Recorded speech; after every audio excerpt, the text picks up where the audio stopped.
Money Vikings, Happy New Year to you. Welcome back to the show and to the channel. Money Viking Greg here, and I'm going to do a very special one for you today. We're going to talk about 5 ways to build wealth in 2025 that are pretty much foolproof. But first, I wanted to say thank you to the audience and thank you to all of you that have stuck with us all these years. I can't believe now we've been doing the YouTube channel for a couple of years, and we've been blogging now our True Wealth journey for about 7+ years. Can't believe it. So Jerry and I are very thankful to all of you for tuning into us, and I hope that we continue to add value to your life. That's the whole idea. And with that, I received some really nice end of year comments from a few of you that I really appreciate. So thank you very much to those of you who left some comments about some of the value that we've provided over the years, because that's our whole goal. It's really a learning journey. There's not a lot of money in this, so it's not really motivation for the money. It's more of a learning journey. So please like and subscribe. Please share the channel if you get value out of it, because we're going to continue doing this because we're having a good time finding all the ways to build wealth as a middle-class person in the US and beyond. So first of all, let's go through a quick 5 list here of ways to build wealth in 2025. 2025, number 1 is needs versus wants. 2025 is a year to really hone back in on needs versus wants. And I say this out of a historical context. The pandemic years, long gone, ancient history now. Isn't that great? Hallelujah. We have ancient history, the pandemic. Not even anything we can even talk about. We don't have to talk about it that much here.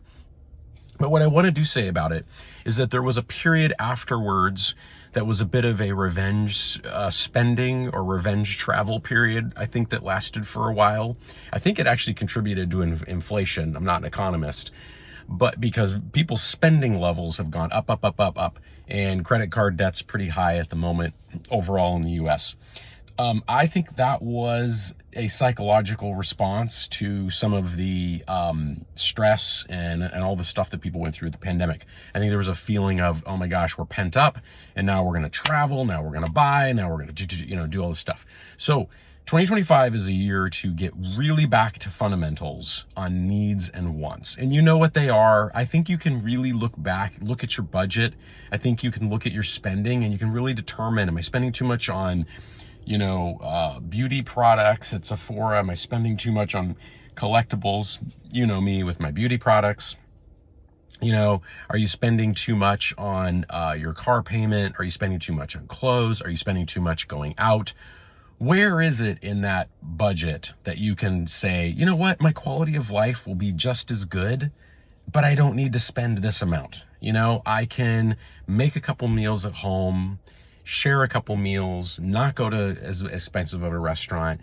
I can cut back on this, cut back on that. So again, get back to fundamentals on needs versus wants. So I think that's going to be a big theme for 2025. Okay, second big theme for 2025. For a lot of you out there, it may be time to look at some Bitcoin exposure and some crypto exposure. We've gone through there was a crypto winter a couple years ago. We're now entering the 3rd year of a crypto bull market, believe it or not. So last year obviously was a bull market, but apparently these bull markets tend to go in years of 3. We have another year left. And so there's some potential there for some exposure to crypto. I support crypto. I like Bitcoin a lot. I like the idea that it's digital gold. I like the idea that no one can print it away. No one can inflate it away. No one can mass produce more of it. You just can't come up with more of it. So I think there's an idea there that is very powerful for people. And I would encourage a person to do their own diligence and research. We don't give financial advice, of course. I'm just sharing what we're doing. But in the new year, I'm looking at increasing exposure a little bit. I've historically been at around the 2% exposure level. I'm looking at more of a 3 to 4% now, because I think that there's some really good tailwinds here. And there's just a number of things I could go through that could be, again, major catalysts for Bitcoin to go up some more. But again, to me, it just seems as another way to diversify strategically. And that's the whole idea with portfolio construction, is strategic diversification. I'm not saying take 100% of your portfolio and put it in Bitcoin. I'm not saying that. I mean, if you want to do that, that's on you. And you might make out really well, actually. But, if you have your debt in check, if you've got a nice 401k or individual Roth or an IRA with a nice collection of low-cost bonds and S&P 500 index funds, etc., is there anything wrong with taking 2% of your assets and putting it in Bitcoin or in some kind of crypto? I really don't think there is. I think it's a learning opportunity, and it might be an opportunity to diversify strategically and get some growth. Okay, so that's number 2. Number 3, never bet against the U.S. So I think 2025 is, again, a time to double down on U.S. exceptionalism. That is going to continue, and I see no sign of that stopping. That's a classic Warren Buffett thing, never bet against the U.S., and I'm a patriot through and through. And so if you're in a 401k and you're in the S&P 500 with the 500 strongest companies in America and basically in the world at, helping you build wealth, I think that you have a really good ally there in terms of building wealth. And I think 2025 is a time to double down on that theme. That's what I'm going to do. Okay. Number 4, please once make a budget.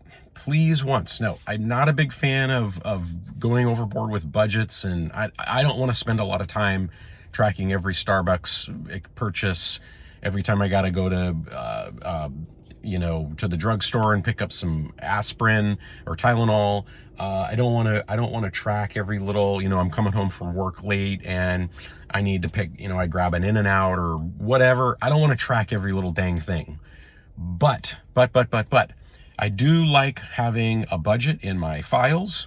And what it basically does, it starts with the most expensive expenses that are fixed every month. So the mortgage, and then the car payment. I don't have a car payment, but the car payment, insurance, food, but you go down the list. 2025 is a year to make that list. And really all you need is a piece of paper and a pencil, okay? And you just start with the biggest thing that costs you money every month, and then you just go down the list. You add all those up, those are your monthly expenses, and then you compare that to how much you're bringing in. And this can be an eye-opener for people, because if you're negative, then you're going into a hole. So you've got to get that under control if you want to build wealth. You just have to. There's no way around it. Okay? So that's number 4. Make 2025 the year that you finally sit down and with a piece of, it's very technical. Listen, I know there's amazing, and if you like this stuff, do the programs. I like NerdWallet's actual budget sheet. That's my favorite, actually. I like NerdWallet's one and wish they'd pay me for that. But that's my favorite. So anyway, do a budget, okay? And number 5, I'm going to leave you this one. Number 5, you want to be on a true wealth journey. I'm telling you, true wealth in this world is about relationships and gratitude, okay? No spreadsheet, no amount of money, no perfect investment is going to bring you more true wealth than relationships and gratitude. These things are not perfect because we're human, okay? But I would make 2025 a year to double down on kindness, being a better citizen, being a better neighbor. How can you be involved? How can you give back? How can you help others? Again, we don't give advice here, but I can just tell you from personal experience, those are the types of things that bring so much value back to you. I'm telling you, the more you help someone out, the more you're kind to other people. And listen, I know life is not perfect and we have off days and on days and we're up and down. That's the way it goes. And I'm the same way. But that is a thing to do in 2025. And I believe in my heart, it'll not only bring you more joy and more contentment, happiness in life, I think it'll actually bring you more money as well. So it's a very ironic situation. So with that, those are my top 5 for 2025.